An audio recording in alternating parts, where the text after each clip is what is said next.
ഭാര്യ, ഭർത്താവ്, കുഞ്ഞ് 3 പേര് വെച്ച് ഈസി ആയിട്ട് ഉണ്ടാക്കാൻ പറ്റുന്ന ഒരു എൻറ്റിറ്റിയാണ് HUF എന്ന് പറയുന്നത്.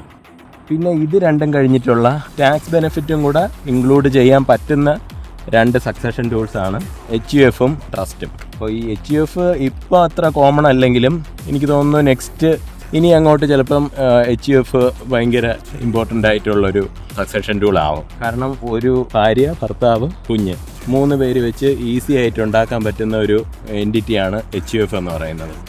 അതിൻ്റേതായ കുറേ ടാക്സ് ബെനിഫിറ്റ്സും ഉണ്ട്. അതിലേക്ക് നമുക്ക് നമ്മുടെ അസറ്റ്സും അല്ലാതെ ഗിഫ്റ്റായിട്ട് കിട്ടുന്ന ഡെപ്പോസിറ്റ്സ് എല്ലാം അതിനകത്തേക്ക് റൂട്ട് ചെയ്ത് അങ്ങനെ ഒരു എൻറ്റിറ്റി ആയിട്ട് ഒരു ഫാമിലിയിൽ തന്നെ ഒരു എൻറ്റിറ്റി ആയിട്ട് വളർത്തിക്കൊണ്ടുവരാൻ പറ്റും. പിന്നെ ഏറ്റവും അൾട്ടിമേറ്റ് ആയിട്ടുള്ള ഒരു സക്സഷൻ ടൂളാണ് ട്രസ്റ്റ് എന്ന് പറയുന്നത്.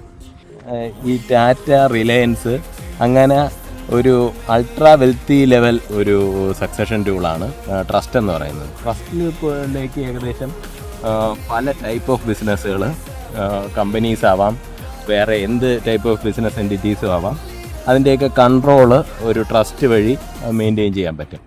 അപ്പോൾ ഈ 4 സക്സഷൻ ടൂൾസാണ് ഇപ്പോൾ നമുക്ക് ഇന്ത്യയിൽ അവൈലബിൾ ആയിട്ടുള്ളത്. മേജർ ആയിട്ടുള്ള ഓപ്ഷൻസ് ഇത് 4 ആണ്.